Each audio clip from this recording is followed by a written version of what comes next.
All of these are going to C. How many bits? No, how many bits are really necessary? Only 2 bits, because all of them are 1, 1. 1, 1, 1, 1, 1, 1. And it doesn't matter what follows, you're going to C. This is a 2-bit address. Okay, so 1, 2, 3, 4. How about this one? How many bits here? 1. These are 1010. Sorry. 1, 2, 3, 4. 101, 1 and 1010. How many bits? How many bits are necessary? 3 bits. These are 3-bit addresses. So what happens when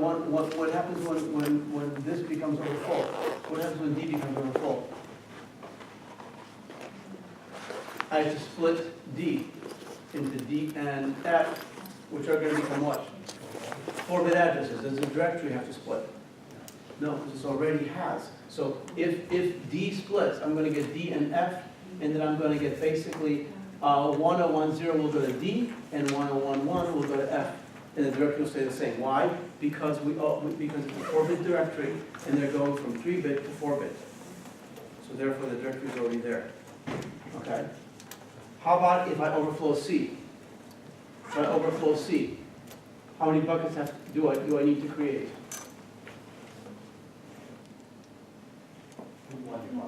Okay. Right now, C is a 1-bit bucket.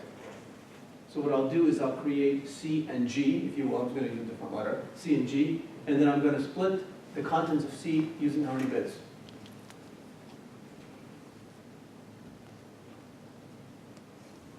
I'm going to split the contents of C between C and G using 2 bits.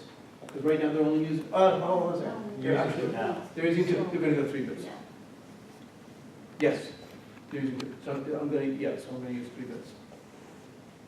How about this one right here? That's a good one right here. So let's say this one overflows. How many bits is that one using? It's only using 1, right? Because basically anything that starts with 0 goes here. So if A overfills, what's going to happen? I'm going to have to split it into A, let's say an H. I'm going to zoom another letter. And then I'm going to rehash everything using how many bits? 2 bits. Get the idea? So notice, so right now, what's the maximum number of records that I'm holding right now using if you have 8 per bucket? 40 records, right? 5 times 8 is 40. What's the maximum number of records I can hold using this directory structure? Well, the maximum would be what?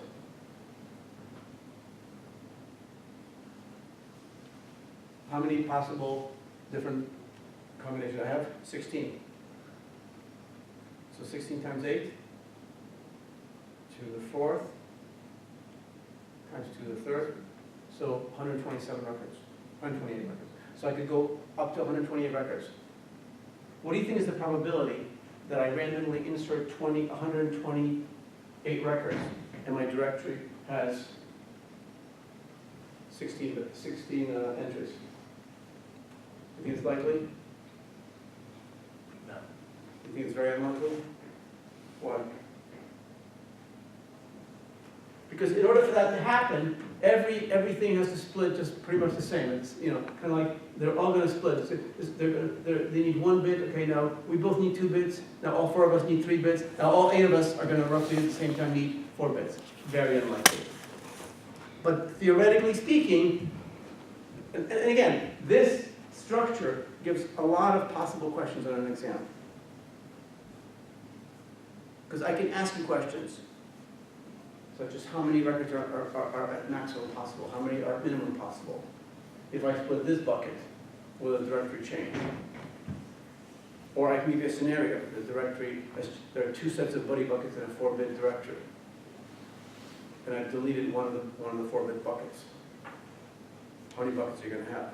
Well, 1 less, because the directory is not going to shrink, right? Nothing's going to shrink, right?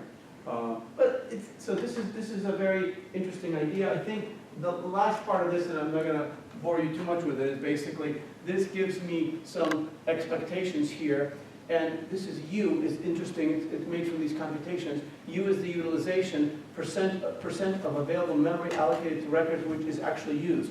Keep in mind, as we create these buckets, as we create the buckets, we're going to have buckets that aren't going to be full all the time. They're going to be, again, they're going to be partially full. So it turns out the utilization tends to be about 0.69, which is not bad. That's actually right in line with, oh, look at the time, I'm looking at that clock, okay. That's right in line with what? With